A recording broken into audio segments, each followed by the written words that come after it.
Zdravíčko, děcka. Vítám vás tady po novém roce. Tohle je první video, kde se vidíme.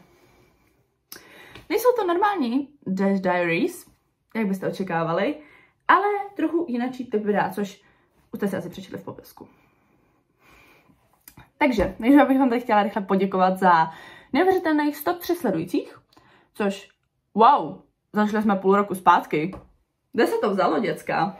Já jsem úplně nadšená, děkuju. A teď k té hlavní pointě videa.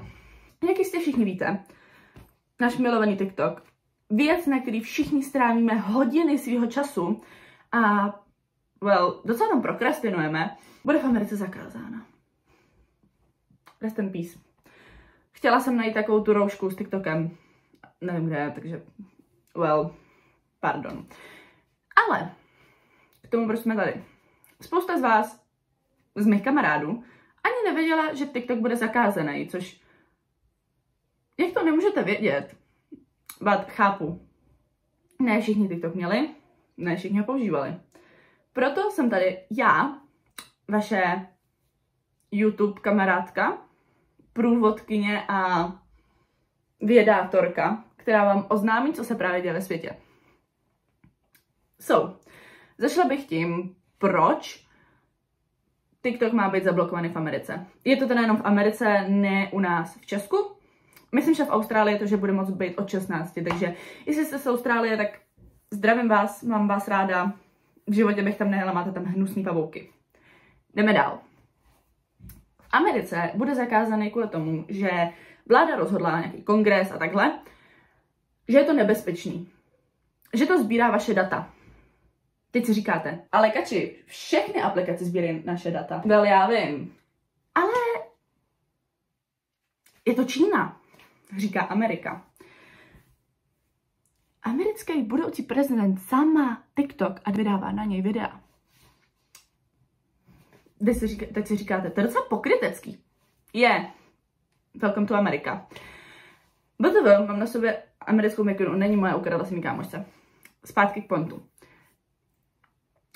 Je to teda zakázaný kvůli tomu, že sbírají jejich data, což dělá každá jiná aplikace.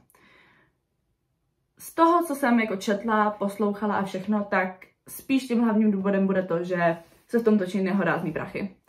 A Amerika je fakt jako stát, kde se ty prachy řešejí. Jo, my tady máme, že jo, takový to, aby se snižovaly stejné ceny, aby třeba za něco nebyl hrozně vystřelená cena banánu třeba na 30 korun a jedna byla za 5. Prostě se to tady takhle, myslím legislativně nebo něco, prostě se to tady vyrovnává. Tam to takhle nefunguje. Amerika. A protože z toho jsou velký peníze a no, lidi prostě nechtějí být na Instagramu, když můžou být na TikToku, tak se rozhodli, že to zablokujou. A považují to za to velký nebezpečí a tak. Zuckerberg taky sbírá vaše informace a řeší s nima to samý. Někomu v Číně to může být naprosto jedno. Naprosto. Ale stejně jsme tady a řešíme to, že v Americe to bude zablokovaný, protože je to hrozně nebezpečný.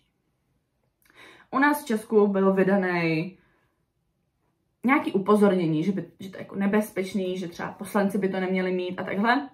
Hned na to si ho Andrej Babiš stáhnul a začal na ně točit, takže asi tak. Tak. TikTok je zabanovaný, nebo má být. Co americká vláda čekala, že se bude dít? Ne! Přišli jsme o TikTok, co budeme dělat? My vlastně máme Instagram a Twitter, tak půjdeme na něj. Ty jo, Mařeno, ty jsi to tak dobře vymyslela. Jdem na Instagram. Realita je trochu jiná. Lidi z TikToku, Američani, se rozhodli, že prostě na Instagram nepůjdou. Jeden z hlavních důvodů může být taky to, že pod videama na Instagramu je nejvíc toxická, ale jako extrémně toxická komunita. Říkejte si, co chcete, ale je to fakt toxický. Jo, někdy to může být vtipný, řeknete si, ježišmarja, otevřete komentáře a někdo tam přímo na to upozorní, ale není to úplně dobrý. Nechcete tam trávit svůj jako čas všechen. Twitter, momentálně X, nebo co to je? Za prvý, všichni se tak nějak rozhodli, že mu budu říkat Twitter. Masku nikoho nezajímá, že to je X. Nikoho. Co tam budete dělat? Nadávat si na něco? To si můžete dělat i jinde. Zase nikoho to nebaví. A YouTube shorty? Well, ty podle mě asi tolik nevadí, jenom prostě všichni byli jako, víte co? Ne. My budeme teďka mean, my budeme petty. Jo? A k tomu se dostáváme k úžasným Američanům a jejich úžasným nápadům. Rednote. Říkáte si, co je Rednote?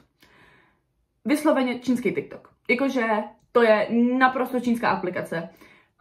Není to ani přeložený do angličtiny, než byste to měli takový ten nápis. Ne, všechno je prostě čínsky. Ta aplikace samotná se dá převednout do angličtiny, ale není to prostě pro anglicky mluvící lidi, nebo nebylo. Nikdo o tom prostě neuvažoval o tom, že by se ho stáhnul tu aplikaci, protože je to v Číně. Mimo Čínu prostě si to někdo stahovat nechtěl. Jenže teď přišli naši Američani a rozhodli se pro Rednote. Takže měníme letky. Momentálně se teda většina Američanů, co může, přesouvá z TikToku na Rednote, aby prostě nepřišli o svoje sledující. Přijdou oni? Jo, ale najdou si další platformu, kde můžou takhle být. A pokud si říkáte, furt mohli jít na ten Instagram, furt mohli jít na ty shorts, jasně. Ale Američani to dají rádi sežrat svý vládě. Vznikají mýmy na to, že se přihlásí pod svým social security number, což je jakoby číslo jejich, já nevím, security, tak ochrany, něco, jo? Nevím, jak to přesně přeložit, většina lidí ví, co to znamená, pokud nevíte, vygooglete si to, nebo já vám to tady dropnu rychle, jo. Bum, bum, dobrý. Lidi si z toho doslova dělají srandu a za jednu noc, což bylo včera na dnešek, se povedlo Američanům z této aplikace udělat nejvíc stáhnovanou aplikaci na App Store. Well done, Ameriko. Well done. Dostali jste se z malého problému, vlastně žádného problému, do totálního problému. Jakože nemyslím si, že to někoho bude zajímat, ty Američani, ale vlastně jste si podkopali úplně, takhle jste si podtrhli ten ubrus a spadli jste s tou vázou dolů. Jako, nic jste nedokázali a jenom jste naštvali miliony lidí. Jo? A ty vám to teďka dej sežrat. Vyloženě. Vůbec bych se nedělala, kdyby spousta lidí přestala prostě používat X, Twitter, říkejte si tomu, jak chcete. Instagram samozřejmě nepřestanou používat, protože, je to Instagram, ale snad jsem řekla všechno. Já jsem to tady napsaný, co jsem si pamatovala, jak jsem vám řekla. Myslím, že jsem fakt řekla všechno, co se dá. Sama teďka o tom, že si Rednote stáhnu, přemýšlím. Je to fakt jako, jestli s tím jako s tou myšlenkou pohrávám. Není to nic jistýho, ale hej, bylo by to docela vtipný. Víte co, jako přesunout se na Rednote, vidět ty lidi. Protože už teďka na TikToku, kdy tam ještě ten TikTok je, tak tam Američani dávají, jak jsou tam spokojení. Učí se mandarinsky a ty Číňani, pardon, ale ty lidi na tom, tak jsou tak milí, mají tam tak dokonalý outfity, všechno. Hodně přemýšlím, že to stáhnu a pokud máte nějakou otázku, něco jsem nezodpověděla, něco jsem řekla možná špatně, když tak se to fakt omlouvám, tak mě opravte v komentářích, napište mi do komentáře, jestli máte nějakou otázku a vidíme se u dalšího videa.